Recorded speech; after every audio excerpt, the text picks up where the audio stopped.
અમદાવાદના બોપલમાં કનકપુરા જ્વેલર્સમાં લૂંટનો કેસ। ઉત્તર પ્રદેશથી 4 લૂંટારુઓને પોલીસે ઝડપી લીધા।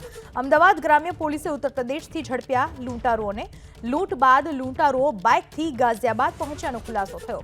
ચારેય આરોપીઓ સિક્યુરિટી ગાર્ડ હોવાનો ખુલાસો થયો છે અને આ ચારેય આરોપીઓ સિક્યુરિટી ગાર્ડ જેમણે કનકપુરા જ્વેલર્સમાં લૂંટની ઘટનાને અંજામ આપ્યો હતો। આ વિશે વધુ માહિતી આપવા આપણી સાથે જોડાઈ ચૂક્યા છે સંવાદદાતા ચેતન બામભણિયા।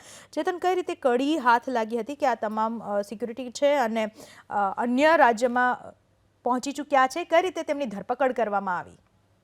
જો થોડા દિવસો પહેલા સાઉથ બોપલની કનકપુરા જ્વેલર્સમાં દિન દહાડે દિલ ધડક લૂંટ થઈ હતી અને મોટરસાયકલ પર આવેલા લૂંટારુઓએ માથામાં હેલ્મેટ અને ચહેરો ઢાંકીને કનકપુરા જ્વેલર્સમાં લૂંટ ચલાવી હતી। થોડા દિવસે બંદૂકની અણીએ થયેલી લૂંટમાં આરોપીઓ પરપ્રાંતિ હોય તેવું પ્રાથમિક તપાસમાં બહાર આવ્યું હતું। બાદમાં અમદાવાદ ગ્રામ્ય પોલીસ દ્વારા એક સિક્યુરિટી ગાર્ડને ઉઠાવી લેવામાં આવ્યો હતો। સિક્યુરિટી ગાર્ડની આકરી પૂછપરછ કરતા યુપીના લૂંટારુઓ હોવાની કડી મળી હતી અને બાદમાં પોલીસની ટીમો યુપી પહોંચી હતી અને પોલીસની ટીમે હાલમાં 4 લૂંટારુઓની ધરપકડ કરી છે અને આ લૂંટારુઓ પાસેથી જે અંદાજિત 70 લાખથી વધુના જે સોના ચાંદીના દાગીનાઓ છે તે કબજે કરવાની તજવીજ હાથ ધરવામાં આવી છે। તે ઉપરાંત લૂંટારુઓ બાઇક લઈને ગાઝિયાબાદ સુધી